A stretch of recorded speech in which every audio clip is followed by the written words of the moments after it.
Jules, How's it going? just watched you play the guitar here at Jesstival.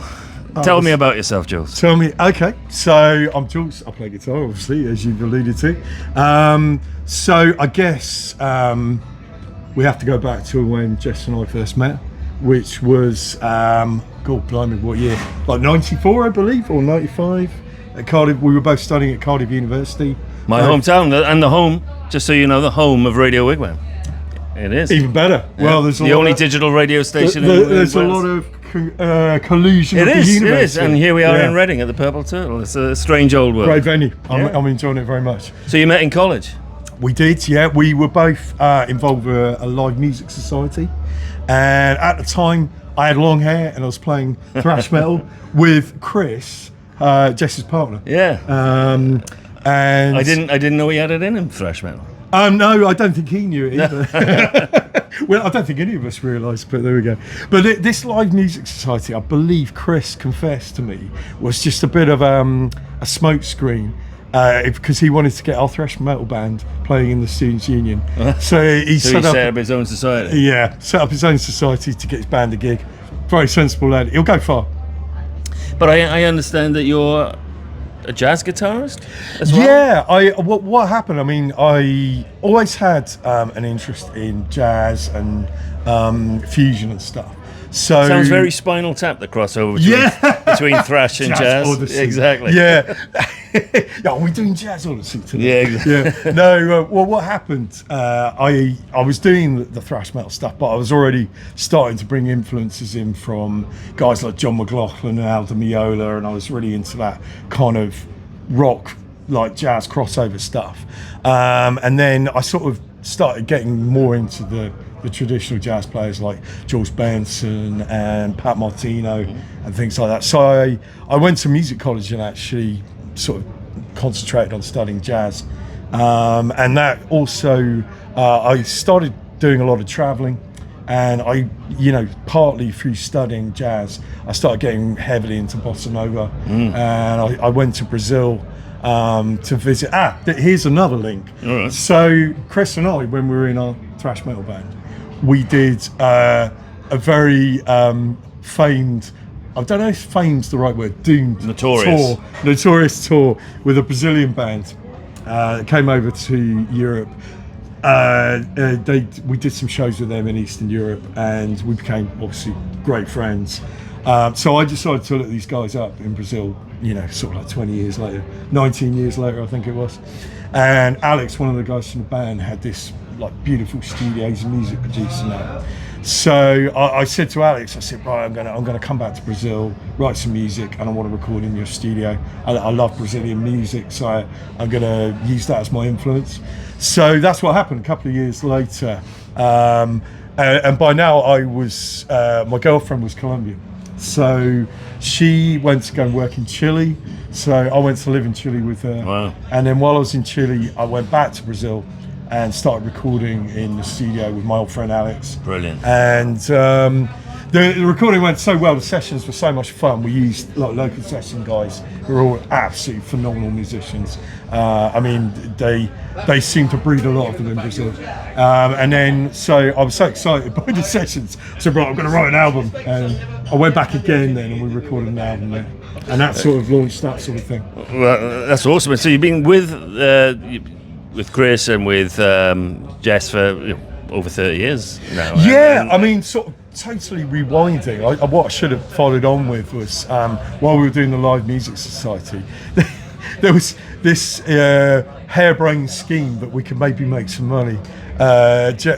Myself, Jess, and Nick, who we've just seen for the first time, who lives in Australia now. Yeah. And he's very amazingly turned up today and done some playing with us. So we formed a covers band, and we called it the Roses. Because as in Police or Prostitutes? As in Police. Okay. Yeah, because we did a few Police songs, and then we started. Jess was singing, I was playing guitar, another friend of ours, Mike, on bass, and Nick was drums. And well, the long and short of it is, we had a lot of fun, but we never made any money. I think you're being coy. I'm sure that you've done all right out of this game. surely. Well, no, I mean this was the Rogers. No, yeah, back then, specifically. yeah, maybe for this particular band, yeah. Yeah, no, well, I mean, it's really hard work, to be honest. For an independent artist. Yeah, It is absolutely, very- we know about that. ironically, I make more money when I'm a sideman or just doing function gigs. Yeah, exactly. Like jazz function No, gigs. it's the same for all the artists Yeah. that we play. A lot of them fund themselves by doing covers and, and exactly. things like that. Yeah, It's sad reality. So, but so back to today. You've been playing a few tracks already. We just heard you play "Money" by Pink Floyd, which is a personal favourite of mine. So, Me too. I'm a massive Pink Floyd fan, and my dad was an even bigger Pink Floyd fan. So I was brought up on that kind of music. So yeah, exactly. Yeah. It's very fitting. You told me it was a little fitting story about your father and Pink Floyd. Yeah. So my dad's favourite tune was "Comfortably Numb," and we played it at his funeral, and so I thought, we were trying to think what words to put on best words to put on the gravestone, and I thought, well, "Comfortably Numb" seems perfect, very isn't fit. It wasn't the only thing we put on there, but I think he would have liked that. So yeah, absolutely. Oh no, that's really touching and fitting as well, isn't it? Yeah, Somebody who yeah. likes music that much to put something like that. Yeah, down, yeah, he'd love that. absolutely, He would have loved that. Yeah, Yeah, absolutely. it's Father's Day today. My son's nowhere to be seen, but I'll mention this story to him. Oh yeah, of course, it's Father's Day. So yeah, it's a fitting story So, in that respect. so you got more to play today, or you? No, done? I think unless I get called up for Yeah, anything, exactly. Yeah, we I might request some more Floyd. So, Yeah. Well, hopefully I won't. Well, I'll disappoint. get her to do a great gig in the sky or something. See if she can pack that one in.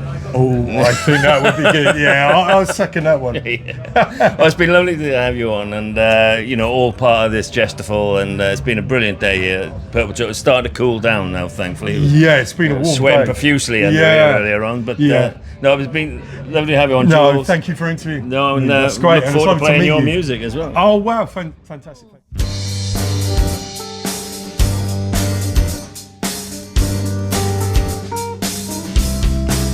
Oh yeah.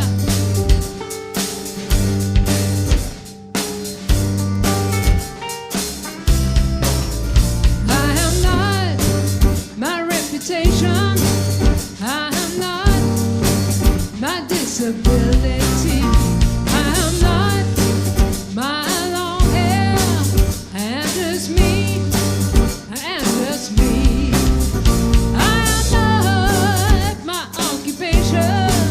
I was leaving anyway. I am even not my business. That's my business. That's my business.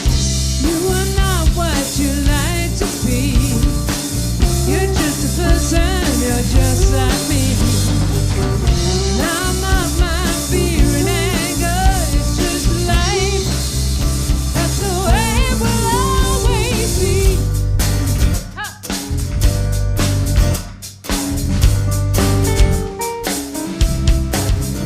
I am not my mental health. I may be blind, that's all you see.